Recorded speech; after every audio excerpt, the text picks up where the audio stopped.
Había predicado durante 3 años y medio, y en tan solo una generación, sus enseñanzas transformaron el mundo. Cada uno de los ejércitos que un día marcharon sobre la tierra, todos los navíos que cruzaran los mares y todos los reyes juntos, todos ellos no llegaron a influir tanto en la historia del mundo como la vida de este solo hombre. Ahora, 2000 años más tarde, el número de sus seguidores están por toda la tierra. Son miles de millones, aunque las prácticas cristianas raramente se parecen a las verdaderas enseñanzas de Jesús. Esto ya se había profetizado.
Una mujer, un niño y un dragón. A simple vista pueden parecer los ingredientes de un cuento de terror. En realidad, las escenas que acabas de ver son parte de una profecía verídica e impresionante que fue dada al apóstol Juan hace casi 2000 años. ¿Qué nos dice esta profecía de Apocalipsis 12? ¿Señala algo que sucedió hace miles de años? ¿O describe eventos de un futuro cercano? ¿Y quiénes son la mujer, el dragón y el niño? Acompáñanos al adentrarnos en un mundo que pocos conocen, pero del que todos formamos parte. Apocalipsis, la novia, la bestia y Babilonia.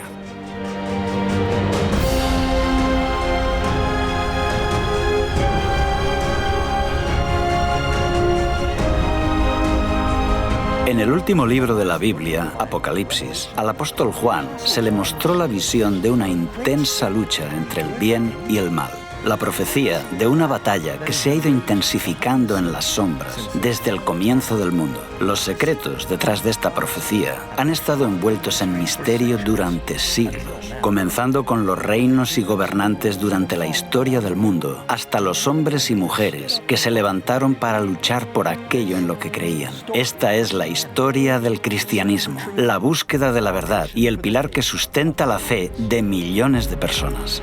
Apareció en el cielo una gran señal, una mujer vestida del sol, con la luna debajo de sus pies y sobre su cabeza una corona de 12 estrellas. Y estando encinta, clamaba con dolores de parto en la angustia del alumbramiento. Y el dragón se paró frente a la mujer que estaba por dar a luz, a fin de devorar a su hijo tan pronto como naciese.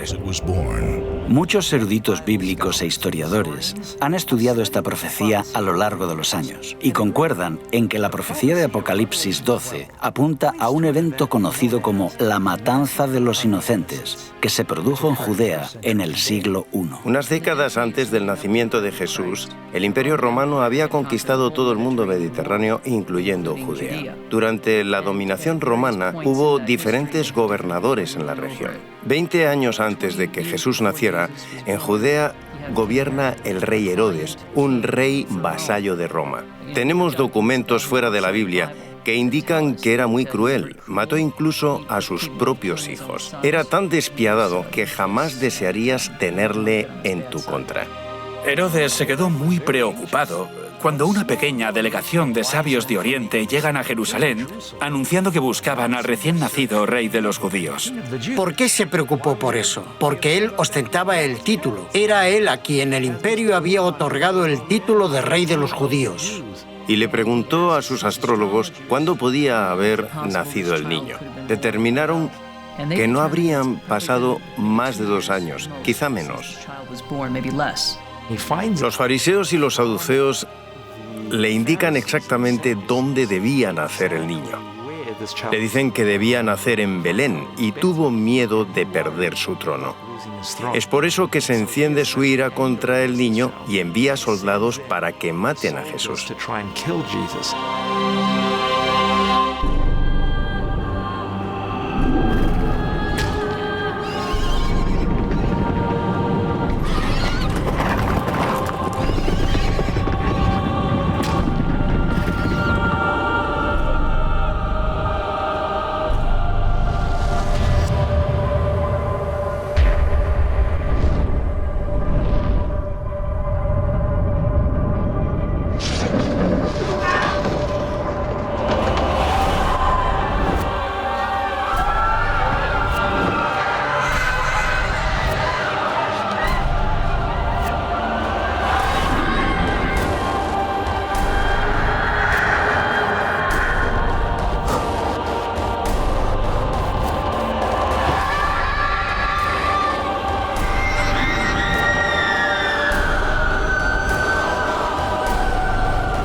La Biblia nos cuenta que esta barbarie fue inspirada por algo más que la envidia de un rey anciano y tirano.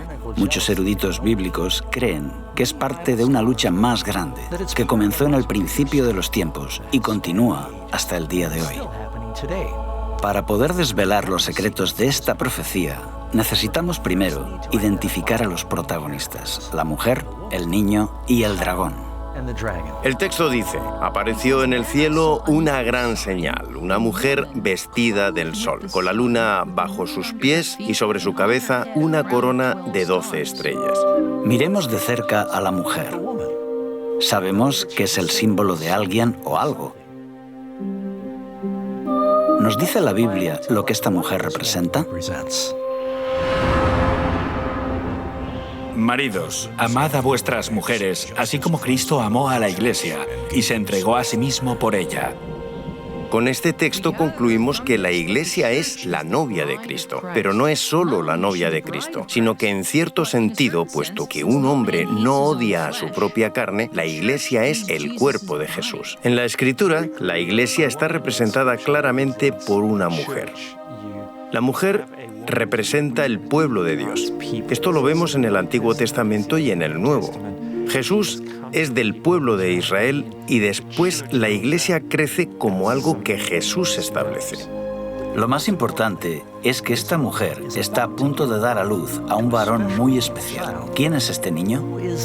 Tenemos algunas pistas. La primera es que gobierna con vara de hierro sobre las naciones. Esta es una referencia al Antiguo Testamento, donde se describe a Dios como el que gobierna sobre las naciones con vara de hierro. Después dice que es llevado al cielo. ¿Y quién es llevado al cielo? Él es el Rey de Reyes y Señor de Señores. Estas dos características señalan, sin lugar a dudas, que se trata de Jesús. Ahora vamos a ver quién es el enemigo en esta profecía: el dragón. También apareció otra señal en el cielo. He aquí un gran dragón escarlata. No necesitamos elucubrar acerca de quién es el dragón. La Biblia nos lo dice. El dragón es el diablo. Tanto en el Antiguo Testamento como en el Nuevo, ¿quién es el que trata de destruir? Es Satanás, el diablo. Es por eso que ataca en cuanto Cristo llega a la tierra.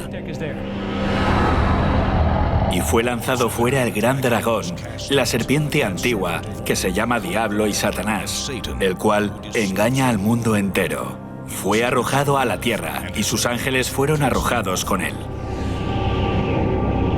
Lo que vemos aquí, en la primera parte de Apocalipsis 12, es una representación simbólica del conflicto a través de los siglos entre Cristo y Satanás. Vemos que este conflicto se remonta al jardín del Edén, donde había una serpiente con alas. ¿Y qué es una serpiente con alas? Tiene forma de dragón. Esta serpiente, este dragón, aparece desde el principio y por toda la Biblia. A través de la vida y el ministerio de Cristo, Satanás trató de arruinar los planes de Jesús, de salvar a la humanidad. Mas él, herido fue por nuestras rebeliones, molido por nuestros pecados. El castigo de nuestra paz fue sobre él, y por su llaga fuimos nosotros curados. En varias ocasiones le golpearon en las sinagogas, intentaron tirarle por un acantilado. Trataron de silenciarlo, le torturaron públicamente hasta matarlo. La estrategia de arruinar el plan de salvación se vino abajo cuando Jesús se levantó de entre los muertos. Y su Hijo fue arrebatado para Dios y para su trono. Con el Hijo de Dios fuera de su alcance, el diablo dirigió toda su furia a los seguidores de Jesús, los nuevos cristianos. Primero, lo hizo utilizando el poder cruel del Imperio Romano. Y cuando vio el dragón que había sido arrojado a la tierra, persiguió a la mujer que había dado a luz al hijo varón. Los cristianos eran una minoría perseguida y no eran reconocidos por el Imperio Romano. Hubo una serie de persecuciones, algunas de ellas muy fuertes. Una de las funciones de la religión en el Imperio Romano era la de asegurar el bienestar del Estado. Creían que si se adoraba correctamente a los dioses, ellos favorecían al imperio, pero la ira divina se cernía sobre el imperio si no se les adoraba de la forma apropiada. No quieren hacer sacrificios a los dioses. En ese momento el propio emperador era también un dios. Se convirtieron en el chivo expiatorio. Si algo va mal, posiblemente es porque los cristianos rehúsan venerar a los dioses como se requiere. Por supuesto tienen que castigarlos, y con frecuencia esto significa la muerte. La gente creía que los cristianos practicaban la inmoralidad cuando se reunían. Había rumores de que practicaban incesto. Los cristianos solían llamarse entre ellos hermanos o hermanas y comían la carne de Cristo. Corrían rumores de que los cristianos comían niños. Así que cuando los paganos escuchaban esto, pensaban en lo peor. Progresivamente los cristianos fueron despojados de sus cargos civiles y militares. Los libros eran confiscados y sus iglesias destruidas. Se les prohíbe reunirse. Todo esto es porque se cree que están afectando negativamente al imperio. Mientras la iglesia primitiva sufría bajo esta persecución devastadora de Roma, las vidas de los cristianos se convirtieron en un poderoso testimonio de la verdad. Mientras los paganos vivían bajo el constante temor de la superstición, los cristianos se enfrentaban a la tortura y la muerte con una paz sobrenatural. Nerón los puso como comida para los leones. También se les ataba a unos pilares y se les ponía resina. Les prendían fuego como si fueran antorchas humanas y así podían proseguir las festividades durante la noche. Los desmembraban, los partían en dos, eran asesinados por los gladiadores. Inventaron todo tipo de torturas para librarse de los cristianos. Al enfrentarse de forma dolorosa a la muerte, a menudo cantaban y estaban alegres. Mientras miles de cristianos pagaban la pena máxima por su fe, sus oraciones y su sangre eran como semillas para que otros se convirtieran. Las personas estaban tan impresionadas con sus muertes que la reacción inmediata fue: yo también. Así que los cristianos se propagaban como la pólvora. Cuantos más morían, mayor número defendía la fe. Quiero enfatizar que la iglesia primitiva se propaga a pesar de los continuos intentos de represión de los extremadamente autoritarios y poderosos emperadores, quienes se pusieron firmemente en contra de los cristianos. Aún así, la iglesia sobrevive. Tertuliano dice que siempre que surge un problema, una hambruna, una enfermedad o una peste, todos dicen: los cristianos a los leones. Como si tan pocos leones pudieran comerse a tantos de ellos. Lo que quiere decir es que no hay forma de destruirlos a todos. Durante este periodo de crecimiento exponencial, los cristianos del Imperio Romano estuvieron literalmente ocultos. Este laberinto de túneles y salas bajo las ciudades de Roma se conocen como catacumbas. Es importante entender qué son las catacumbas. Algunos creen que son cuevas naturales que había bajo la ciudad de Roma y que los cristianos utilizaron. Salvo raras excepciones, las catacumbas no eran cuevas naturales, sino que fueron excavadas por los cristianos. Así que los cristianos hicieron complejos laberintos subterráneos. A veces celebraban allí los servicios donde estaban enterrados los mártires. Por otro lado, es muy significativo el hecho de que enterraran allí a sus muertos. Los cristianos creían en la resurrección del cuerpo. Esta creencia cambió con el paso de los siglos, pero sabemos que los primeros cristianos creían que su cuerpo sería resucitado. Por eso optaron por enterrar a los muertos en lugar de incinerarlos. Así que, si se les veía enterrando a los muertos, sobre todo durante las intensas oleadas de persecución, era como decirle a la policía que viniera a investigarme porque puedo ser un cristiano. En el año 306 llega al poder un nuevo emperador y la situación de pronto cambió. Constantino el Grande fue un líder militar y un político astuto. Constantino tuvo que enfrentarse a una serie de guerras civiles para poder convertirse en emperador. Sus intereses eran personales y políticos, no tenían nada que ver con el cristianismo. Desciende de la Galia, que tenía bajo su control, para enfrentarse a Magencio, en Italia. Constantino viene del norte hacia el sur, a Italia, haciendo un largo recorrido. Mientras marchaba con su ejército, una noche tuvo un sueño donde Dios vino a él y le dijo: te convertirás en cristiano, pondrás este símbolo en tu escudo y vencerás. Poco después tuvo una visión.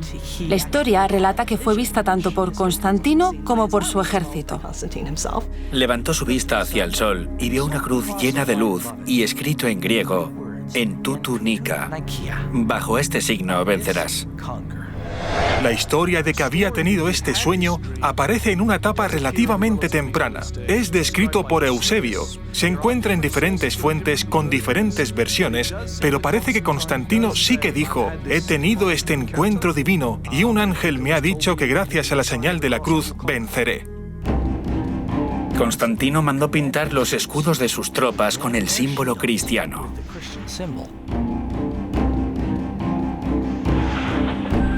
Entonces, su oponente sale de Milán y va hacia el sur para enfrentarse a él.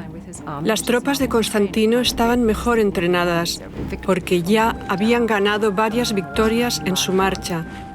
Su oponente cruza el río en el puente de Milvio.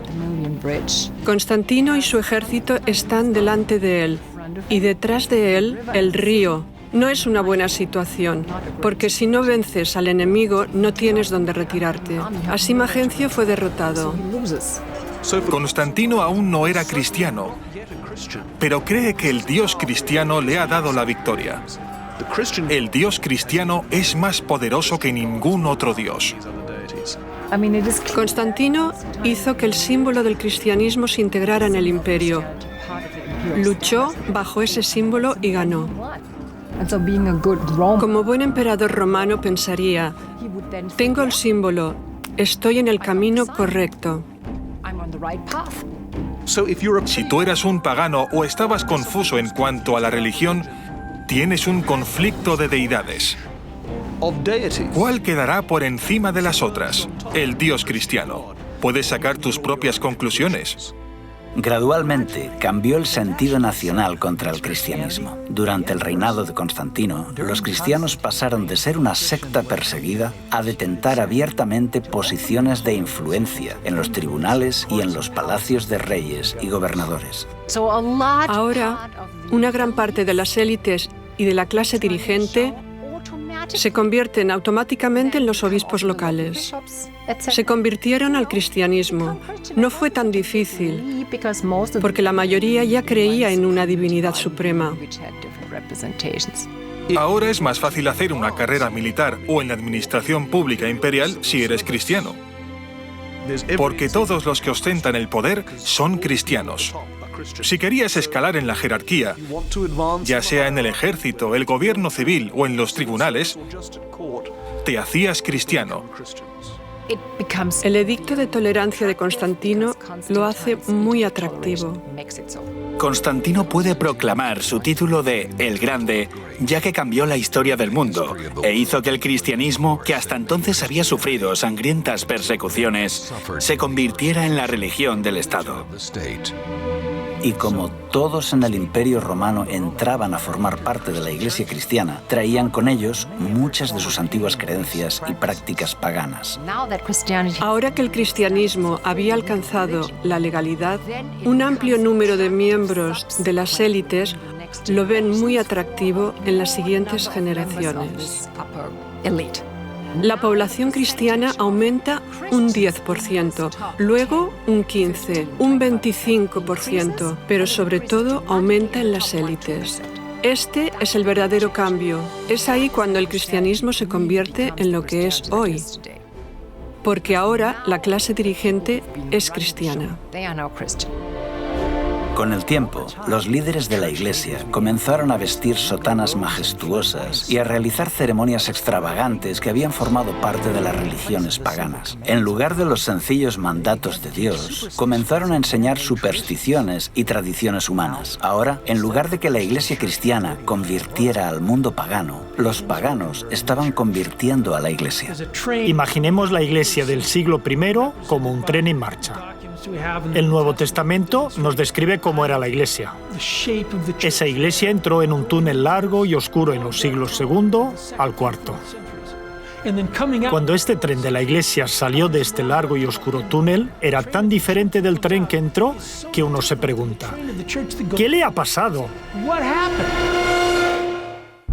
En el año 391, por orden del emperador Teodosio I, el cristianismo se convirtió en la religión oficial de Roma. La adoración en los templos paganos fue declarada ilegal y todas las prácticas paganas cesaron. Se está intentando cristianizar el imperio. se quiere cristianizar la cultura pagana existente. Las antiguas basílicas eran en realidad templos paganos. Simplemente ponían una cruz encima y pintaban escenas de santos, héroes y mártires bíblicos.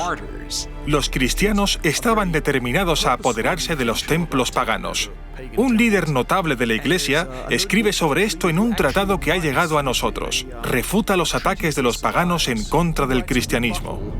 En su argumentación dice, los lugares de culto paganos ahora son lugares de adoración cristianos. Nos hemos apoderado de ellos, los hemos limpiado de la idolatría, los hemos santificado y ahora son lugares donde se adora al único Dios verdadero. ¿Acaso hay otra evidencia más clara que diga que vuestra religión es falsa? ¿Dónde están vuestros dioses que permiten que esto ocurra? En realidad, los cristianos, muchas veces de forma deliberada, tenían la estrategia de acaparar no solo los lugares de culto, sino también los rituales o ideas. Creían que absorbiéndolos avanzarían en la difusión del cristianismo. Lo que no sabemos es hasta qué punto se replantearon esta estrategia y se preguntaron, bueno, ¿hasta qué punto es correcto hacer esto? ¿Y por qué estamos aceptando creencias de otras religiones?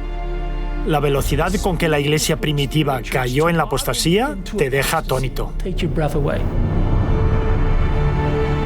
Aunque millones de paganos fácilmente se unían a la Iglesia, se resistían a abandonar sus ídolos. Los romanos y los griegos estaban tan acostumbrados a estar rodeados por los símbolos de sus deidades que siguieron haciendo lo mismo dentro del cristianismo. Muchos nuevos conversos renombraron a sus antiguos dioses con nombres cristianos. Por ejemplo, Pablo, María, Pedro. La estatua de Júpiter se convirtió en Pedro. Tiene un disco solar sobre su cabeza, que indica que en realidad no es Pedro, sino una estatua pagana renombrada. En lugar de Rómulo y Remo, ¿eh? ¿Por qué no mártires? Los grandes mártires, Cosme y Damián, ¿no? Las representaciones de Isis, que aunque Grecia la había asimilado como propia, en realidad era una diosa egipcia, se convierte en la representación de María con su hijo. Ya existía la tradición de representar una madre con su hijo. Está, por ejemplo, en el mitraísmo, en Babilonia, en la antigua Persia. Parece que María adquirió algunas de las atribuciones de otras diosas. Tiene una túnica azul oscuro y está encima de una media luna. Es la madre de todos los dioses. Isis lleva en sus brazos a su hijo Horus. Esta imagen recibe un nuevo nombre, el de María con el niño Jesús. El dios Hermes se convierte en la representación de Cristo como el buen pastor. Asclepio es la imagen que sirve de modelo para muchas representaciones de Jesús. Un dios joven y vibrante, con el pelo rizado y barba corta. Pronto las estatuas de los santos y de Jesús comenzaron a adornar las iglesias. A pesar de que Dios prohíbe claramente esta práctica en los 10 mandamientos, la gente continúa venerando y rezando a estos ídolos. No te harás imágenes, ni ninguna semejanza de lo que esté arriba en el cielo, ni abajo en la tierra, ni en las aguas debajo de la tierra. No te inclinarás a ellas, ni las honrarás. Este último punto está relacionado con la veneración a María, la Madre de Jesús. Si bien es cierto que María fue una mujer fiel y honrada por ser la Madre de Jesús, en ningún lugar de la Biblia se enseña que deba ser divinizada o adorada. María siempre fue muy importante en la historia antigua de la cristiandad, pero en la Edad Media fue elevada a un rango de semidiosa.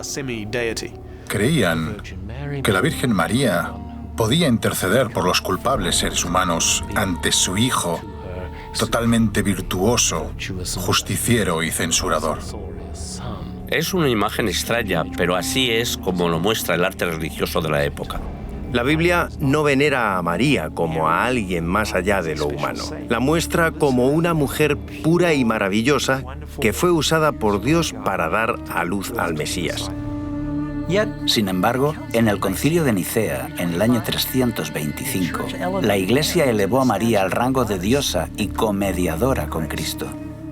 Incluso en una fecha tan temprana como finales del siglo IV, ya se dedicaban iglesias a la Virgen María.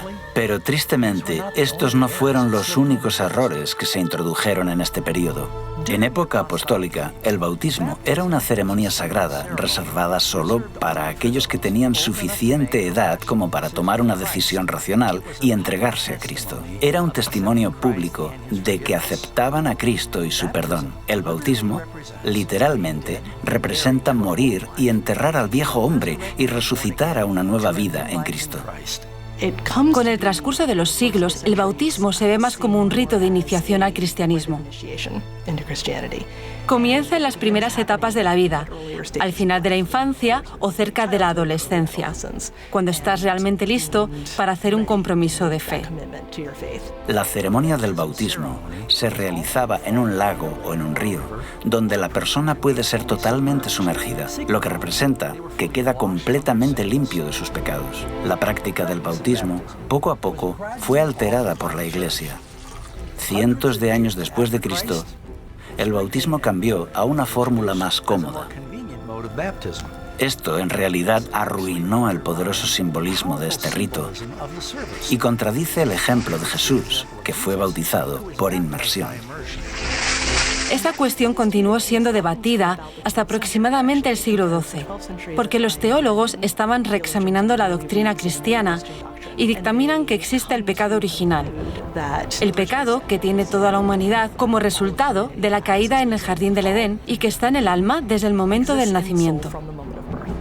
Tenían el concepto, que no es bíblico, de que un niño podía pecar en el momento de nacer. Si había pecado, estaba en peligro de ir al infierno y arder por la eternidad. La única forma de prevenir esto era bautizándolo en la iglesia. Ser miembro de la iglesia era tener un pasaporte al cielo. Decían, tenemos que empezar a bautizar a los bebés inmediatamente, lo antes posible, y si mueren, en este periodo la mortalidad infantil era muy alta y muchos bebés morían, entrarían en el cielo. Otra verdad cristiana que fue alterada por la influencia pagana fue la Cena del Señor. Jesús instituyó el servicio de comunión, algunos lo llaman Eucaristía, para ser una ceremonia hermosa pero sencilla, donde sus seguidores bebían vino sin fermentar y pan sin levadura. Estos eran símbolos del cuerpo y la sangre sin pecado de Jesús, para que los creyentes recordaran su sacrificio y sus enseñanzas. Sin duda, el rito más importante para los cristianos a finales de la Edad Media era la Eucaristía o comunión, o como muchos la llamaban comúnmente, la misa. Tanto hombres como mujeres se reúnen para tomar el sacramento. Celebran la Eucaristía o comunión, toman el símbolo del cuerpo y la sangre de Jesucristo. Pero de nuevo, bajo la influencia de rituales paganos, los líderes de la Iglesia cambiaron el santo rito de la comunión en una ceremonia de magia. Con este nuevo ritual, se utilizó el vino fermentado y, según decían, el sacerdote tenía la capacidad de transformar el pan y el vino en el cuerpo y la sangre reales de Cristo. Se llama transubstanciación, el concepto de que un sacerdote transforma la Eucaristía en el cuerpo y la sangre de Cristo, cuando pronuncia la fórmula «Hoc es enim corpus meum», este es mi cuerpo. Eran palabras poderosas, ya que se creía que al ser pronunciadas tenían el poder de hacer que Dios transformara la naturaleza del pan y del vino en la sangre de Jesucristo resucitado. Llegaron al punto de decir, estamos creando a Dios al pronunciar las palabras mágicas. Lo que ocurría en el altar era que el pan se convertía en el cuerpo, el vino se convertía en la sangre, aunque seguían pareciendo pan y vino. Esta ofrenda del sacrificio en la Eucaristía, este sacrificio de alabanza, esta comida fraternal, ahora no solo es un recordatorio del sacrificio, sino que es un sacrificio en sí mismo que otorga la salvación. Creían y enseñaban que Jesús, en la persona del sacerdote, presentaba en la misa el sacrificio de Cristo ante Dios el Padre. Así se obtiene la bendición y la santidad que la Iglesia puede administrar a quien ella quiera en la misa. La gente creía que al celebrar una misa estabas haciendo algo bueno que era ofrecido a Dios.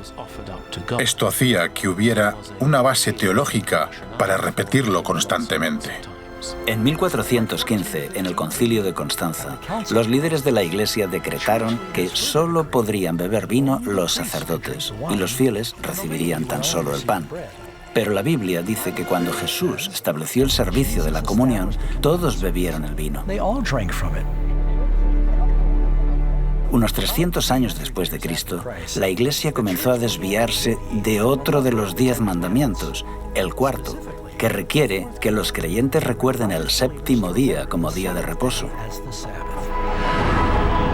Acuérdate del sábado para santificarlo. 6 días trabajarás y harás toda tu obra, mas el séptimo día es reposo para Jehová tu Dios. En el Imperio Romano, el judaísmo era una antigua religión y como tal era respetada. Pero los judíos hicieron guerra contra Roma. Aunque al principio su cercanía al judaísmo había protegido a los cristianos, ahora les convertía en el blanco. Los judíos marginaban y perseguían a los cristianos, así que los cristianos trataron de distanciarse. Los líderes de la Iglesia comenzaron a despreciar el séptimo día de descanso de los 10 mandamientos y lo sustituyeron por el domingo, que era más popular entre los romanos. Muchos cristianos erróneamente pensaban que debían ayunar el sábado, pero podían hacer fiesta el domingo. Eso es lo que hacían los paganos, celebraban el domingo, pero ayunaban los sábados. Este no era un concepto judío. Los judíos ayunaban el viernes y celebraban el sábado, pero algunos cristianos creían lo contrario. Si ayunas un día pero haces fiesta el siguiente, es fácil imaginar cuál de los dos se convierte en el más popular. La tercera causa es que se introduce en la Iglesia la influencia pagana del culto al sol. Cuando esta costumbre comienza a introducirse en la Iglesia, Constantino lo utiliza para exaltar el domingo, el día del sol, como un día que la gente debe adorar. Esta separación de la ley de Dios fue gradual a lo largo de los siglos. Fue aceptada tan ampliamente que la mayoría de los cristianos se sorprenden al descubrir que no tiene respaldo en la Biblia. En el año 313, Constantino publicó el Edicto de Milán, donde establecía el domingo como día de descanso. La ley dominical del emperador no tuvo nada que ver con el cristianismo. El objetivo era honrar al dios grecorromano Helios o Apolo. El emperador Constantino se convirtió al cristianismo, pero al permanecer fiel al dios Sol, el emperador Constantino trasladó el día de adoración del sábado, como lo había conservado el judaísmo, al domingo, el día del dios Sol. Desde entonces los cristianos, al menos la inmensa mayoría de ellos, celebran el culto en domingo en lugar de en sábado. Esto también quedó reflejado en otro edicto de Constantino, del año 321, cuando ordenó: en el venerable día del sol, dejen que los magistrados y las gentes residentes en las ciudades descansen. Dejen que todos los talleres se cierren. Fíjate que dice Día del Sol. Además, está documentado que Constantino el Grande hizo una ley para todo el imperio, decretando que debía guardarse el domingo como día de descanso. Obviamente, este cambio no se infiltró en la Iglesia de un día para otro. La historia indica que durante décadas se consideró que tanto el sábado como el domingo eran días sagrados. En los primeros años de la Iglesia, claramente se adora el sábado judío. Pero a partir de mediados del siglo III se fue abandonando por la mayoría o estaba en proceso de abandonarse. A comienzos del siglo IV, en muchas partes del Imperio Romano, los cristianos están adorando el domingo. Durante este periodo de tiempo, muchos cristianos seguían observando el sábado y el domingo tenían un servicio recordando la resurrección. Después, cada uno se iba a su trabajo habitual. Con Constantino se habla por primera vez de transferir la solemnidad del sábado al domingo. Siglos antes, el profeta Daniel había predicho que se levantaría un poder religioso que cambiaría los tiempos y la ley. En los 10 mandamientos solo hay una ley relacionada con el tiempo, el sábado. La doctrina del fuego del infierno también fue distorsionada por la mitología pagana. En el libro de Apocalipsis, la Biblia enseña que después del día del gran juicio, los perdidos serán echados en el lago de fuego. Es entonces que cada persona recibe el castigo de acuerdo a lo que merece, para luego ser consumidos y morir para siempre. Y no temáis a los que matan el cuerpo, mas el alma no pueden matar. Temed más bien a aquel que puede destruir el alma y el cuerpo en el infierno. Porque los que viven saben que han de morir, pero los muertos nada saben. Los sacerdotes comenzaron a enseñar que el infierno era un lugar de eterno tormento, gobernado por el diablo, y que comenzaba en el momento de la muerte. La Iglesia apóstata utilizó este concepto aterrador de eterna tortura para aterrorizar y manipular tanto al rey como al plebeyo. Y lo peor de todo es que presenta a Jesús como a un malvado sádico. Esta doctrina ha hecho que ateos y agnósticos cuestionen la idea cristiana de un Dios de amor, porque hace algo mucho peor incluso que lo que hizo Hitler.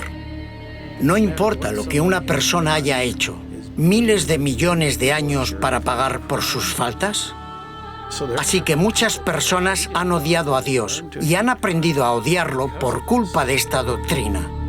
Otro concepto pagano que se infiltró en el pensamiento cristiano fue en relación con la vida después de la muerte. La doctrina del purgatorio enseña que al morir, algunas personas entrarán en un fuego infernal temporal, donde son purificadas para poder ir al cielo. Es un centro de rehabilitación, a medio camino entre el cielo y el infierno. La cuestión es que puedes escapar del purgatorio. La misa dice consignados a las llamas de la aflicción. Está llena de bichos y de olores sulfúricos.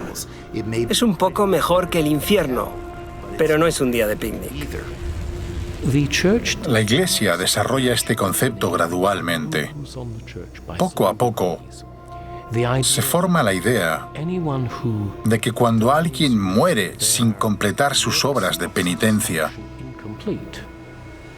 tendrá que pagarlas en algún lugar de sufrimiento post-mortem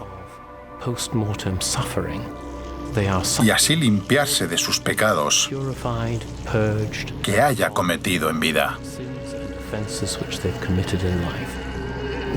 En el medievo, se creía que casi todos serían salvos y redimidos, siempre que estuvieran bautizados.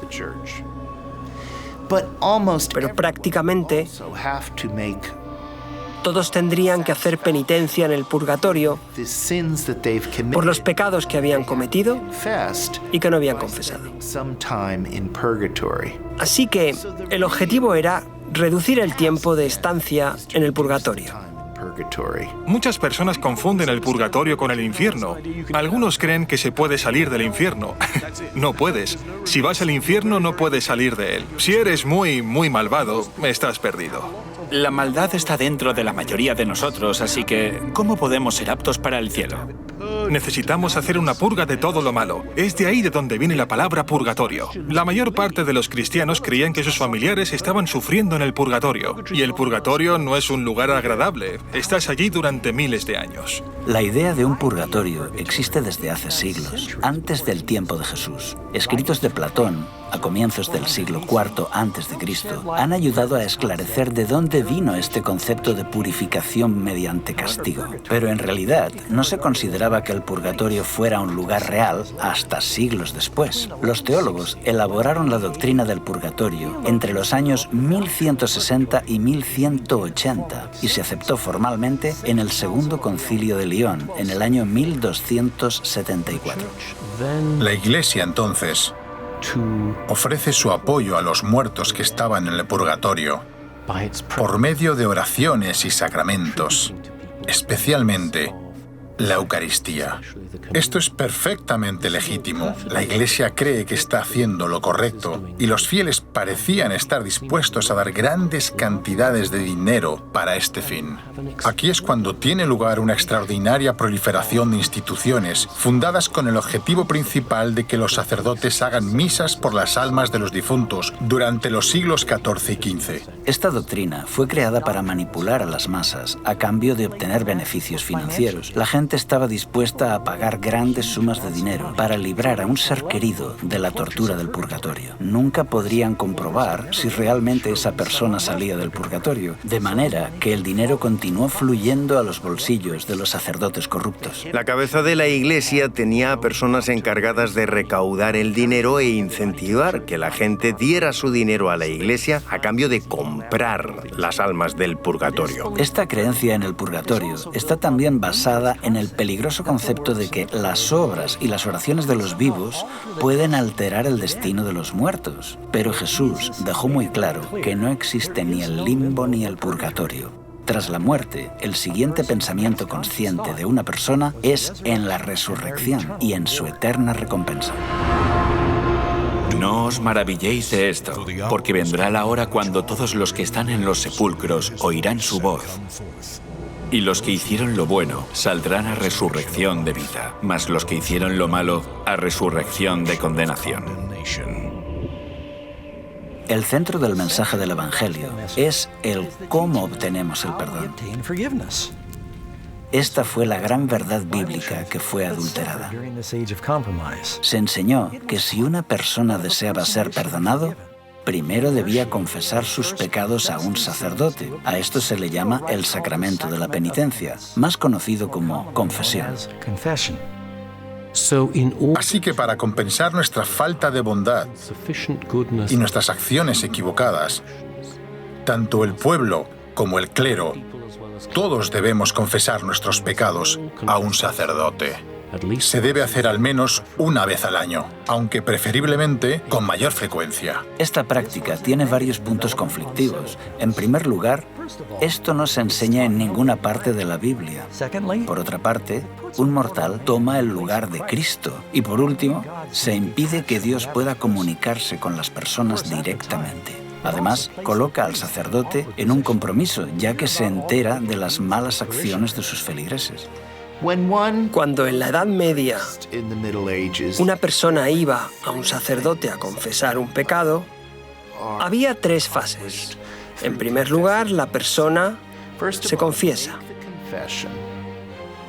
Luego el sacerdote asegura que la persona está absuelta. El pecado se ha ido. Por último, como ha violado las leyes de la Iglesia y las enseñanzas de Cristo, tiene que hacer una obra de penitencia en compensación al pecado cometido. La Biblia enseña que la humanidad no puede hacer nada para salvarse. Es por esto que Jesús vino. Las Escrituras enseñan que la salvación depende enteramente de nuestra confianza en la gracia y en la misericordia de Dios, que no merecemos. Es un gran regalo que no puede ser obtenido por nuestros esfuerzos ni buenas obras. Incluso nuestra obediencia es el resultado del don de la gracia. La doctrina del Nuevo Testamento de la salvación por la fe es hoy ampliamente comprendida y aceptada, pero en la época oscura de la Edad Media era fácil convencer a las masas analfabetas de que tenían que realizar obras para ganar el favor de Dios. Les decían que para que un pecador tuviera la esperanza de apaciguar a Dios, debía pagar grandes sumas de dinero, realizar dolorosas obras de penitencia y una agotadora peregrinación. Esto también incluye la necesidad de recitar oraciones repetitivas como un requisito para obtener el perdón. 40 Ave Marías, 10 Padre Nuestros, poner una moneda en la colecta. En las religiones paganas del mundo, la idea de oraciones o cantos repetitivos no es nueva. Se creía que se podía apaciguar a los dioses con el constante eco de las oraciones o usando palabras mágicas especiales. Jesús claramente nos previno en contra de esa forma de oración. Y orando, no uséis vanas repeticiones como los gentiles, que piensan que por su palabrería serán oídos. Los líderes corruptos de la Iglesia sabían que para mantener su poder sobre el pueblo, necesitaban separarlos de la Biblia, que era lo único que pondría en evidencia sus engaños. Al principio la Biblia no fue apartada de la gente, era accesible. Pero con el tiempo, las personas comenzaron a darse cuenta de las contradicciones y desafiaron al clero. Por eso les convenía que la Biblia no fuera accesible al pueblo llano. Solo los sacerdotes podían interpretar las Escrituras porque mezclaban la Biblia con la tradición. Así que la tradición era la norma para interpretar la Biblia y los únicos que entendían esta larga tradición eran los sacerdotes. Ellos podían leer las Escrituras, pero la mayor parte de la gente común no. Así se aseguraban que la Biblia se interpretara de forma que armonizara con la tradición.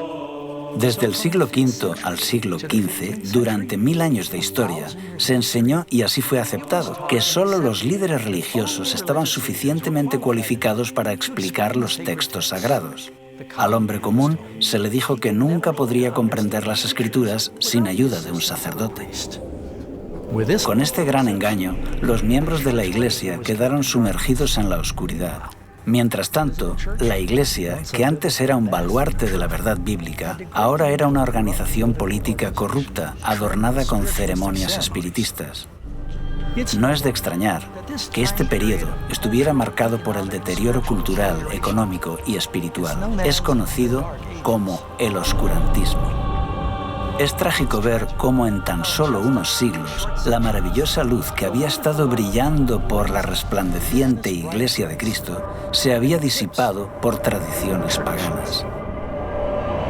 Ahora surge una mujer muy diferente para ocupar su lugar. Y vi a una mujer sentada sobre una bestia escarlata llena de nombres de blasfemia, que tenía 7 cabezas y 10 cuernos. Y la mujer estaba vestida de púrpura y escarlata y adornada de oro, de piedras preciosas y de perlas, y tenía en la mano un cáliz de oro, lleno de abominaciones y de la inmundicia de su fornicación, y en su frente un nombre escrito, un misterio: Babilonia la Grande, la madre de las rameras y de las abominaciones de la tierra. Vi a la mujer ebria de la sangre de los santos y de la sangre de los mártires de Jesús. Y cuando la vi, quedé asombrado con gran asombro. En Apocalipsis 17, Juan ve a una mujer y la describe muy diferente a la mujer pura de Apocalipsis 12. ¿Quién es esta ramera sanguinaria? ¿Y qué es la extraña bestia sobre la que está sentado? Si aún no estás sentado, ahora es el momento de que te sientes. Lo que estás a punto de escuchar puede que te resulte impactante. Solo hay un imperio, una iglesia, una institución que encaje con la descripción de esta profecía, la Iglesia Católica Romana. Esto no significa que todas las personas que profesan esta fe sean malas, o que estén perdidos, o que no sean sinceras. Los creyentes católicos son de los más nobles y han hecho muchas cosas buenas a lo largo de la historia. Aquí se trata de una lucha a otros niveles, entre poderes espirituales e instituciones, que combaten contra la verdad de la Biblia. Pero ahora debemos descorrer el velo y ver las evidencias de forma objetiva. En Apocalipsis 17:1 observamos que esta mujer ramera se sienta sobre muchas aguas. Por suerte para nosotros, el ángel nos explica el significado de este símbolo en el versículo 15.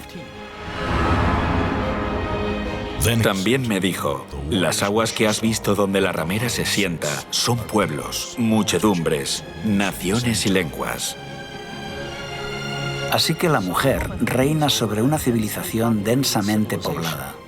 Posiblemente has escuchado en alguna ocasión la frase «todos los caminos llevan a Roma». Durante el apogeo de su imperio, los romanos habían construido una red de carreteras de casi 100.000 kilómetros a lo largo y ancho de sus dominios. Mientras el imperio romano se desmoronaba, la Iglesia de Roma ganaba fuerza. La Iglesia Católica se da prisa por llenar el vacío de poder que quedó tras la caída del Imperio Romano. Cuando a mediados del siglo V, Atila, el rey de los hunos, avanza hacia la ciudad de Roma con su ejército, es el Papa, el obispo de Roma, y no el emperador quien sale a detenerlo. El papado está buscando tener la preeminencia, tanto en el terreno político como religioso. La profecía también indica que la mujer está sobre una bestia con 7 cabezas y 10 cuernos. Estos son símbolos. Esta criatura representa claramente al monstruo con 7 cabezas y 10 cuernos que acabamos de ver atacando a la novia de Cristo en el capítulo 12. Y es la misma bestia que todo el mundo está obligado a adorar en el capítulo 13. Entonces, ¿qué representan estas 7 cabezas y 10 cuernos? Las 7 cabezas son 7 montes sobre los cuales se sienta la mujer. Y los 10 cuernos que has visto son 10 reyes. Solo hay una ciudad en el mundo que se asienta sobre 7 colinas, una ciudad grande, y esa ciudad es Roma. Así que no hay lugar a duda de que cuando Juan habla de esta mujer, está hablando de Roma. Aquí se puede ver la relación. 7 cabezas son 7 montes. En Apocalipsis 12, 7 cabezas. En Apocalipsis 13, 7 cabezas de nuevo. Aquí se puede ver la relación.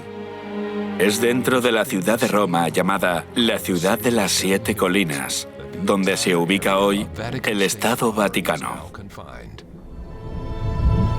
Solo hay una iglesia que también es un país independiente y tiene poder político mundial, el Vaticano. Este país, con la población más pequeña del mundo, se estableció como un estado independiente con 44 hectáreas dentro de la ciudad de Roma. Tras los muros de la ciudad del Vaticano, viven menos de 1000 personas. Viven en este pequeño país gobernado por el Papa, quien tiene poder absoluto, ya que él reúne el poder ejecutivo, legislativo y judicial. Embajadores de todo el mundo se reúnen con el Papa y sus representantes buscando la influencia y la orientación de este poder religioso internacional. Incluso las Naciones Unidas se reunieron para escuchar al Papa. Cuando cayó el Imperio Romano de Occidente, el territorio se dividió en 10 regiones principales. Los 10 cuernos representan a los 10 reyes o reinos en los que se dividió la Roma imperial. Los 10 cuernos describen a Roma, que se divide en 10 reinos más pequeños. El catolicismo, a lo largo de la historia, ha dominado muchos reinos. Vemos que la Iglesia dominó el poder político. La mujer está sobre la bestia. Esto indica que durante muchos siglos ella dominaba. Aquí se ve la unión de la Iglesia y el Estado. Los nombres de blasfemia son otro elemento clave de esta profecía, que apunta directamente a la Iglesia Católica Romana. Nosotros ocupamos en la tierra el lugar del Dios Altísimo. Esto pone a un hombre mortal en la posición de Dios. Esta es definitivamente la definición exacta de blasfemia. No pretendo con esto cuestionar la sinceridad de ningún papa en específico, pero la profecía está señalando a su posición, a la institución que representa. La mujer está vestida de colores singulares. Se dice que la mujer tiene colores muy concretos. Ya no viste de blanco. En cambio ahora lleva colores que representan realeza y prostitución. Estos colores en concreto vemos que aparecen en la historia de la Iglesia cristiana más adelante. Son los colores de los sacerdotes. No eran tan solo los colores de los césares romanos, sino que, según la Enciclopedia Católica, el púrpura es el color oficial de los obispos y el escarlata el de los cardenales. Además de los colores púrpura y escarlata, vemos que esta ramera o iglesia corrupta tiene muchas joyas. Cuando uno considera los innumerables tesoros artísticos de oro, plata, perlas, la Iglesia Católica Romana es con diferencia la institución religiosa más rica de la tierra. Todos los años vienen turistas de todo el mundo para ver la deslumbrante opulencia de la Iglesia romana. Otra señal preocupante de esta mujer se encuentra en el versículo 6. Vi a la mujer ebria de la sangre de los santos y de la sangre de los mártires de Jesús. La historia revela que la Iglesia de Roma fue la mayor opresora de los cristianos y judíos a lo largo de los siglos. De hecho, los historiadores señalan que más de 50 millones de mártires fueron víctimas de la terrible Inquisición y persecuciones de la Iglesia de Roma. Lo que tenemos aquí es una profecía que dice que la Iglesia entablaría una terrible persecución. Eso es exactamente lo que sucedió. La Iglesia construyó una gran estructura legal, conocida como la Inquisición, para interrogar y torturar a los disidentes, forzando al mayor número posible a retractarse de sus ideas y ejecutando a los líderes del movimiento para evitar que divulgaran sus ideas. El mayor número de muertes que se haya registrado en la época ocurre cuando la Iglesia romana persiguió a los que no estaban de acuerdo con ella. Este grado de represión continúa durante toda la Edad Media. Así que esta mujer o iglesia es un poder opresor que persigue a los verdaderos seguidores de Cristo. Veremos a varios valientes que arriesgaron sus vidas por exponer las influencias paganas corrosivas y por compartir la palabra de Dios en este tiempo de oscuridad espiritual.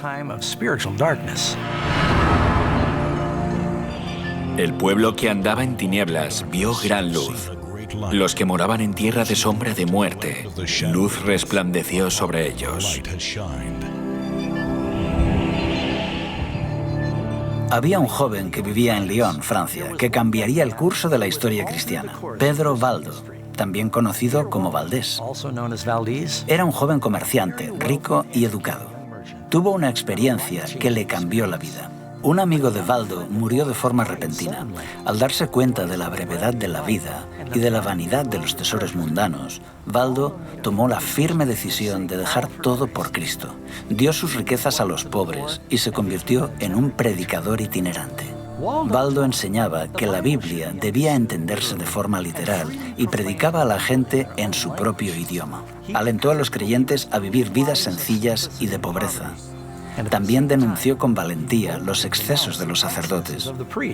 Alrededor del año 1170, Pedro Valdo había reunido un gran número de seguidores, llamados los pobres de Lyon.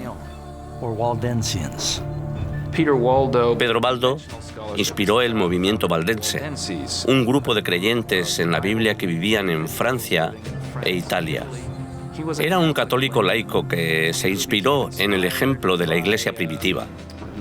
Organizó un grupo de predicadores que viajaban enseñando el Evangelio. Predicó en contra de la transubstanciación y la misa. Algunos de ellos sí que acudían a misa, pero hacían también sus propios servicios de culto. Cuando los inquisidores oficiales patrullan por Europa, comienzan a encontrar por todas partes personas a las que llaman valdenses. Eran pequeños grupos que estaban esparcidos por toda Europa. Eran gente sincera. La mayoría solían asistir a iglesias católicas, pero recibían a pastores itinerantes que viajaban 1 o 2 veces al año para predicarles, quizá anualmente o cada 2 años. Allí donde Pedro Valdo iba, vio que las personas estaban deseosas de conocer la verdad. Él creía que había hambre de la palabra de Dios. Así que Valdo le pagó a un clérigo para que le ayudara en la traducción del Nuevo Testamento al francés. En Lyon, Valdo encargó a religiosos eruditos que prepararan una traducción de una porción de la Biblia y de algunos escritos de los padres a la lengua vernácula. Sería algo entre francés y provenzal. Esta tradición de obtener copias de la escritura en la lengua común de la gente parece haber comenzado en las comunidades valdenses. Llevaban consigo las escrituras, actuaban como comerciantes y negociantes y compartían las escrituras con el pueblo. Incluso hay referencias de que enviaban jóvenes a las grandes universidades y escuelas de la región. Allí podrían compartir su fe y comprender la teología de la época y de esa forma alcanzar a una comunidad más amplia. Pero Roma no podía tolerar por más tiempo esa libre circulación del Evangelio entre los campesinos. En 1179, el Tercer Concilio de Letrán condenó oficialmente las ideas de Baldo como heréticas. Más adelante, él y sus seguidores fueron excomulgados. Expulsados de Lyon, los valdenses se refugiaron en los valles altos del Piamonte y en los Alpes franceses. Aquí, cada familia hizo de la Biblia su tema de estudio. Se memorizaron los evangelios de Mateo y Juan y muchas epístolas. Al no disponer de imprenta, se dedicaban a copiar a mano las escrituras. Conocidos por su adhesión estricta a la Biblia, estos predicadores extendían sus enseñanzas por el extranjero, mientras viajaban como vendedores ambulantes. Para no ser descubiertos, escondían en el forro de sus ropas sus copias a mano de pasajes de la Biblia y las compartían cuando encontraban a alguien que estaba abierto a escuchar. Incluso tras la muerte de Pedro Baldo en 1218, la Iglesia de Roma continuó persiguiendo ferozmente a los valdenses.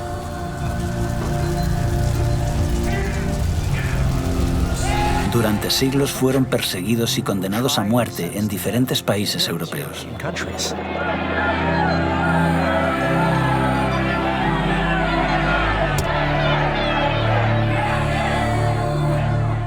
El Espíritu Santo incitó a muchos dentro de la Iglesia a levantarse con valentía a favor de una reforma. Uno de ellos era John Wycliffe, teólogo inglés y predicador laico, traductor y profesor en Oxford. Cuando comenzó a señalar los errores dañinos que se enseñaban a los creyentes, su educación le dio una gran ventaja. Wycliffe nunca quiso ponerse en contra de los líderes de la Iglesia, pero al ver las evidentes contradicciones entre lo que decía la Biblia y lo que hacía la Iglesia, no pudo guardar silencio. Es extraño que alguien como Wycliffe se convirtiera en hereje porque era catedrático de Oxford. Fue educado en la estructura de la Iglesia, pero estaba afligido por lo que veía a su alrededor. Cuando vio que Roma sustituía las Sagradas Escrituras por la tradición, acusó a los sacerdotes de privar a la gente del pan de vida. Creía que la Biblia era una autoridad suprema y organizó la traducción de la Biblia. Tenía seguidores llamados lollardos, quienes iban por todas partes distribuyendo la Biblia y predicando. Creían en la importancia de leer la Biblia. Leían la traducción de Wycliffe y creían en una religión más sencilla, que ya los valdenses y otros habían promovido en el siglo XII. Este era el mayor regalo que podía dar a la gente común. Ningún otro documento ha alterado tanto el curso de la historia como la traducción de la Biblia al inglés. Él presentó algunas de las verdades que después desarrollaría el protestantismo. Sus enseñanzas prepararon el camino para que, siglos más tarde, muchos en Inglaterra aceptaran la Reforma. Wycliffe tuvo la valentía de declarar que la autoridad universal del Papa no era bíblica. Por eso, el 22 de mayo de 1377, el Papa Gregorio condenó los escritos de John Wycliffe, indicando que sus enseñanzas eran peligrosas para la Iglesia y el Estado. Pero Wycliffe continuó enseñando que la salvación era únicamente mediante Cristo y que eran las Escrituras las que eran infalibles y no la Iglesia de Roma. Con el tiempo, sus escritos y su trabajo de reforma se extendió como una ola, influyendo a millones de creyentes. Se podía leer en cualquier lugar donde hubiera gente instruida y teólogos escolásticos. Viajan por Europa, a Bohemia, e inspiran también a Juan Hus. Hus comparte con Wycliffe su desacuerdo sobre la transubstanciación, el poder del clero y la riqueza de la Iglesia. Hus era muy joven cuando Wycliffe falleció, pero sus escritos tuvieron una poderosa influencia en su vida y su misión. Fue un predicador de Bohemia, profesor en la universidad y por un tiempo fue capellán del rey. Se le confió la tarea de predicar en una pequeña capilla que acababa de ser inaugurada, la capilla de Belén. Igual que Wycliffe, Juan Hus predicó las Escrituras en el idioma del pueblo, una práctica que ahora la Iglesia había prohibido, pues toda la misa se hacía en latín. Predicó en la lengua vernácula. Los bohemios tenían las Escrituras en su propio idioma, a pesar de los concilios de la Iglesia. Es por esto que entra en contacto con las enseñanzas de Wycliffe. Especialmente ataca la transustanciación y la riqueza y el poder de la Iglesia. Caminando un día por la ciudad, Hus vio dos pinturas que dos hombres mostraban a modo de protesta silenciosa. Cada uno de los lienzos reflejaba una escena diferente. En uno de ellos estaba la imagen humilde de Jesús entrando en Jerusalén con sus discípulos. En el otro lienzo estaba la imagen del Papa vestido con ropas ricas y lujosas, transportándose en una litera y seguido por una majestuosa procesión. Las pinturas presentaban el contraste entre Jesús, quien dijo que las zorras no tienen guaridas y las aves de los cielos nidos, pero el Hijo del Hombre no tiene dónde reclinar su cabeza, con el esplendor y la magnificencia del palacio papal y su séquito. Movido por estas imágenes, comenzó a denunciar públicamente el orgullo, la ambición y la corrupción del clero. Sin miedo, hizo un llamado de reforma a la Iglesia. Si había que interpretar las Escrituras según lo que la Iglesia creía, ¿cómo se podían corregir sus errores? No hay nadie que revise los errores. No se puede corregir a la Iglesia. Creo que este es el problema de base, el problema que hizo que la Iglesia comenzara a equivocarse y siguiera equivocándose. Juan Hus fue invitado a Constanza, Alemania, a defender sus críticas a la Iglesia de Roma. Segismundo, rey de Hungría y más tarde del Sacro Imperio Romano, le garantizó un salvoconducto, pero nada más llegar Hus a la ciudad, fue arrestado y puesto en el calabozo en el castillo de Gottlieben. El rey Segismundo estaba muy enfadado porque habían encarcelado a Hus y amenazó al concilio de la Iglesia, pero el concilio convenció a Segismundo de que las promesas hechas a un hereje no eran vinculantes. El 6 de julio de 1415, el concilio se reunió en la catedral después de la misa. Es entonces cuando Juan Hus es llevado a juicio. Se le pidió que defendiera su posición. Mientras lo hacía, afirmaron que había dicho una herejía. Así fue atrapado y condenado por herejía. Los guardias se lo llevaron para ser ejecutado. En el lugar de su ejecución, Hus se mantuvo firme. Mientras subían las llamas, pudo elevar su voz en canto. Al morir, Hus predijo que en 100 años Dios levantará a un hombre cuyo clamor por una reforma no podrá ser reprimido. Martín Lutero creció en un hogar humilde en Mansfield, Alemania. Teólogo, compositor y sacerdote, es posiblemente el reformador más conocido del siglo XVI. Nació el 10 de noviembre de 1483, casi 70 años después de que Juan Hus muriera en la hoguera. Nació en una familia trabajadora de clase media y tenía varios hermanos y hermanas. Lutero desarrolló un carácter firme. La familia de Lutero fue hasta cierto punto una familia de grandes triunfadores. Fueron muy estrictos con el joven Martín, según contó el propio Lutero. Querían que su hijo tuviera estudios universitarios. De joven se preparó para ser abogado. Tuvo una experiencia impactante que cambió el curso de su vida para siempre. Lutero estaba atrapado en una tormenta y teme por su vida. Está fuera y tiene miedo de que le alcance un rayo. Los relámpagos caen delante y detrás de él, a un lado y a otro. Lleno de terror, clama y promete que si un santo le salva, se hará monje. Clamó a Santa Ana, la santa de las causas perdidas. Santa Ana, líbrame y me haré monje. Y cumplió su palabra. A pesar de las furiosas protestas de su padre, Lutero dejó sus estudios de Derecho, vendió sus libros y entró en el monasterio agustino de Erfurt. para dedicarse por completo a la vida monástica. Con un anhelo desesperado por obtener la salvación, practicó ayunos frecuentes y largas horas de oración. Vivía de forma muy austera y sus confesiones no tenían fin. Si algunos consiguieran entrar en el cielo por su vida de monje, yo sería uno de ellos. Había un confesor que percibió en Lutero un alma especialmente sensible. Este confesor se dio cuenta de que Lutero necesitaba enseñar la Biblia. Así que Lutero se convierte en profesor de teología y predicador en la iglesia local, además de miembro de la comunidad religiosa de los monjes agustinos. Básicamente, desempeña 3 trabajos.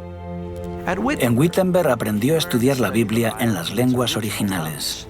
Pronto comenzó a compartir en sus clases las verdades que estaba aprendiendo, y a sus estudiantes les encantaba. En 1510, Lutero hizo una peregrinación para visitar la sede de la Iglesia en la ciudad santa de Roma. Le repugnó presenciar la terrible avaricia y maldad que vio a todos los niveles del clero. Tenía grandes esperanzas puestas sobre la ciudad santa, pero se derrumbaron al contemplar el estilo de vida decadente de los monjes y sacerdotes. Esto estaba en fuerte contraste con la vida humilde en Alemania, pero su mayor descubrimiento estaba aún por llegar. Estaba en Roma subiendo por las escaleras de Pilato cuando escuchó una voz que decía: «El justo por la fe vivirá».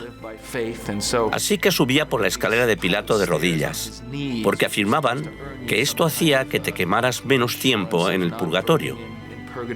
Mientras miraba a su alrededor, de pronto pensó: ¿qué estamos haciendo? La Biblia dice que uno se salva por la fe, así que se levantó y se fue. Esto marcó un antes y un después. Lutero llegó a comprender la importancia de confiar en los méritos de Cristo para obtener el perdón. Tras regresar de Roma en 1512, Lutero fue galardonado con un doctorado en divinidades por la Universidad de Wittenberg. Comenzó a predicar valientemente que los cristianos no deben aceptar ninguna doctrina ajena a la Biblia. Este principio de sola escritura será el lema de la lucha de la Reforma. En 1520 presenta una serie de 3 tratados donde explica que las tradiciones de la Iglesia se han corrompido por añadidos humanos y que la Iglesia solo debe seguir el testimonio de la Biblia. Esto es lo que explica el declive de la Iglesia, que la gente perdió de vista la Biblia y la capacidad de leerla por sí misma. Había una barrera entre el pueblo y la Biblia, entre los fieles y Cristo. Cuando Martín Lutero y sus colegas declararon que la Biblia era la única autoridad válida, comenzó el resurgir de la Iglesia. Sola escritura, tota escritura, prima escritura, y hacen que la situación cambie. En la misma época, Roma estaba excavando el suelo para la construcción de la nueva y magnífica Basílica de San Pedro. La Iglesia envió a Alemania a Johann Tetzel para vender indulgencias con el fin de recaudar los fondos necesarios para la catedral. La Iglesia cree no solo que sus servicios y ofrendas pueden ayudar a los muertos, también dice que el jefe de la Iglesia de Occidente, el Papa, gracias a la gran abundancia de gracia acumulada en la Iglesia, puede declarar que los pecados de alguien quedan borrados tras su muerte. Esto es lo que recibe el nombre de indulgencia. La indulgencia plenaria absolvía a la persona de todos los pecados cometidos hasta ese momento y, según decía la Iglesia, aceleraba el proceso del purgatorio, llevando a la persona directamente al cielo. A finales de la Edad Media, la Iglesia está convencida que puede decirle a la gente: si estás dispuesto a hacer una ofrenda a la Iglesia te dará una indulgencia en forma de ofrenda para un familiar, amigo, pariente, ser querido que haya fallecido. Supuestamente ese ser querido escapaba de forma inmediata de las torturas del purgatorio. Esto se hizo una creencia muy popular en los siglos XIV y XV. La gente pedía indulgencias. Lutero descubrió que algunos de sus feligreses compraban indulgencias y se indignó. Cuando la gente vino a él para canjear sus indulgencias, se negó rotundamente a validarlas.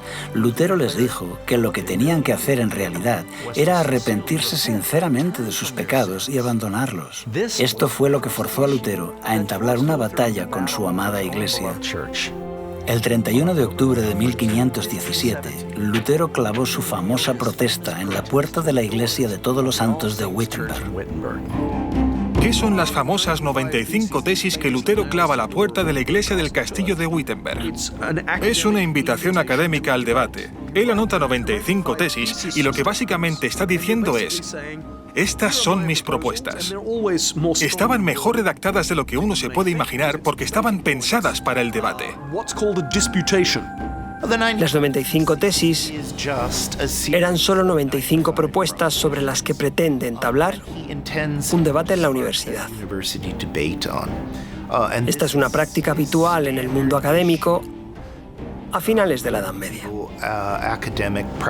Así que Lutero está realizando un ejercicio estrictamente académico. Es como publicar un artículo en una revista académica de la actualidad. Yo mismo, como historiador, no espero que muchas personas lean mi trabajo. Solamente piensas en alcanzar a un círculo muy estrecho. Así que clava sus tesis a la puerta del castillo de Wittenberg, porque tradicionalmente es allí donde se publican las invitaciones al debate. Así que Lutero no esperaba despertar tanto revuelo. Atrajo la atención de mucha gente, incluyendo la del Papa. Lutero no deseaba despertar la hostilidad de la Iglesia. Él cree que las aceptarán. De hecho, si nos remontamos a los padres de la Iglesia, incluyendo a San Agustín, encontramos en sus escritos muchos puntos que concuerdan con lo que Lutero decía. Así que Lutero esperaba que la gente dijera: «Oh, genial, gracias por aclararlo». Tal vez fue un poco ingenuo, pero posiblemente es el resultado de su formación académica. Él no pretendía ni mucho menos empezar un nuevo movimiento. Pero lo que en realidad sucedió es que la Iglesia no aceptó lo que Lutero tenía que decir. Se emitió una bula papal. La bula es un decreto de la Iglesia. En ella se condenaba a Lutero y sus escritos y declaraba que debían ser quemados. La bula fue enviada a Wittenberg, donde, en lugar de quemar los escritos de Lutero, Lutero reunió a un gran número de personas y quemó la bula papal. La quema de la bula papal fue un duro golpe. Se había desafiado a Lutero y él había respondido. Lutero dice: «Vale, tú me condenas a mí, pero yo te condeno a ti, porque lo que aquí está en juego es la verdad. Así que, si la Iglesia condena la verdad bíblica, entonces la Iglesia debe ser el anticristo. Es así como él la llama». Claro, cuando llamas a alguien el anticristo, es bastante difícil llegar a un acuerdo. Así que el emperador alemán organizó una audiencia donde acudieron todos los príncipes y sacerdotes importantes. Es la Dieta de Worms. Aquí acudieron representantes de todos los príncipes, nobles y ciudades libres del imperio. Lutero tiene la esperanza de poder debatir. La Iglesia sabe que Lutero es muy elocuente y no van a darle la oportunidad de hacerlo. Le colocaron en medio de la sala, le mostraron sus libros y le preguntaron dos cosas. ¿Estos libros son tuyos? ¿Y vas a retractarte? ¿Rechazas las doctrinas que has escrito en ellos? No respondió inmediatamente. Dijo: «Sí, son mis libros, pero en ellos hay muchas cosas escritas y necesito tiempo para pensarlo».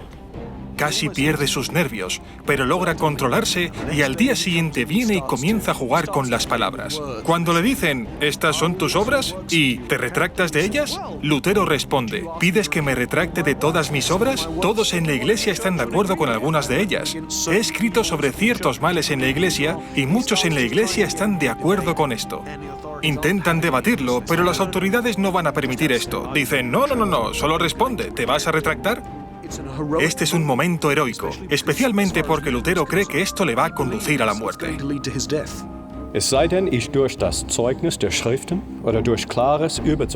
A menos que se me convenza mediante el testimonio de la Biblia o claros argumentos de la razón, pues no creo ni a papas ni concilios. He sabido que muy a menudo han errado y se han contradicho entre sí. Mi conciencia está cautiva de la palabra de Dios. No puedo retractarme y no me retractaré de nada.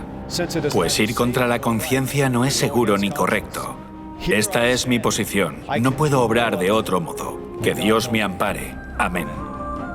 El concilio no pudo decir mucho en respuesta a esto, pero Lutero fue declarado un criminal. Sus escritos fueron prohibidos y ordenaron su detención. El documento decía: queremos que sea arrestado y castigado como un hereje notorio.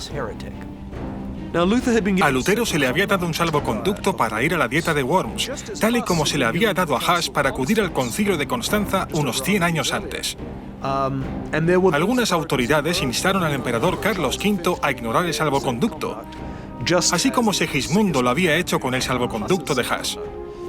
Pero Carlos V no quería ser conocido como el segundo emperador que había incumplido un salvoconducto. Cualesquiera que fueran los motivos, Lutero pudo salir de la ciudad y emprendió el camino a casa. Creía que posiblemente alguien lo mataría en el camino porque había una recompensa por su cabeza. En lugar de eso, Lutero fue secuestrado por agentes de Federico el Sabio, quien había decidido esconder a Lutero por un tiempo. Lo escondió en el castillo de Warburg. Nadie sabía lo que le había ocurrido a Lutero. Muchos creyeron que estaba muerto. Durante un año, en este exilio solitario al que Lutero se refiere como mi Patmos, el ex sacerdote continuó su prolífico trabajo de escritura. Incluso se las arregló para traducir el Nuevo Testamento del griego al alemán. 72 años antes de que Lutero completara su traducción del Nuevo Testamento, Gutenberg había cambiado la historia con la invención de la imprenta. Con esta nueva e increíble tecnología, la verdad de Dios comenzó a extenderse por toda Europa como las hojas de otoño. Así que en medio de esta gran reforma, el Señor armó a su pueblo con la espada de su palabra. Sobre esta misma época, se levantaron otros grandes campeones de la verdad dentro de la Iglesia de Roma. Entre estos hombres valientes que exhortaban al pueblo para que regresaran a las Escrituras, se encuentra Philip Melanchthon, William Tyndale, Juan Calvino y John Knox, por nombrar solamente algunos de ellos. Al tiempo que los reformadores predicaban y la imprenta trabajaba a toda máquina, el pueblo en masa estudiaba la palabra de Dios. Gradualmente, la luz de la verdad comenzó a romper las cadenas de error y la superstición que habían atado a las personas durante siglos. Como un soplo de aire fresco en primavera, Europa experimentó un renacimiento religioso. Y conoceréis la verdad, y la verdad os hará libres. El libro de Apocalipsis también predice que en el tiempo del fin, el dragón, Satanás, intensificará una vez más sus esfuerzos para perseguir a la Iglesia de Dios. Esta Iglesia está compuesta por todos los que guardan los mandamientos de Dios y tienen el testimonio de Jesús. Apocalipsis nos advierte que en los últimos días se creará una falsificación de la Iglesia muy convincente que adulterará la verdad de las Escrituras. Jesús advierte que el dragón engañará al mundo entero. Porque se levantarán falsos cristos y falsos profetas, y harán señales y prodigios para engañar, si fuese posible, aún a los escogidos. Poco tiempo después de este engaño final, Cristo volverá. Vendrá por una iglesia que ha sido purificada de falsas tradiciones y paganismo. Será una iglesia que exige un "así dice Jehová" para cada doctrina que sostiene. Jesús también dijo que cuando Él regrese, el mundo estará imbuido en el egoísmo, la violencia y la maldad. Y oiréis de guerras y rumores de guerras, porque se levantará nación contra nación, y habrá pestes, y hambres, y terremotos. El amor de muchos se enfriará, y entonces vendrá el fin. Esta guerra espiritual se ha ido intensificando con el paso de los siglos. Es evidente que esta profecía se está cumpliendo rápidamente. conforme la batalla arrecia, todos nos enfrentamos a una elección. Escogeos hoy a quién sirváis. Amigos, hemos visto cómo la gloriosa luz de la Iglesia de Dios fue ensombrecida y distorsionada por la mitología. Hemos visto también cómo los primeros cristianos fueron seducidos gradualmente para adoptar rituales paganos y tradiciones en lugar de la verdad bíblica. Pero entonces Dios levantó a hombres y mujeres fieles para resistir a los errores de todo un imperio. Ahora, la historia se repite. Pronto todos se unirán a la Iglesia de Cristo o a la bestia de Babilonia. ¿A cuál de los dos grupos quieres pertenecer? La Biblia es clara. La evidencia es irrefutable. La decisión es tuya.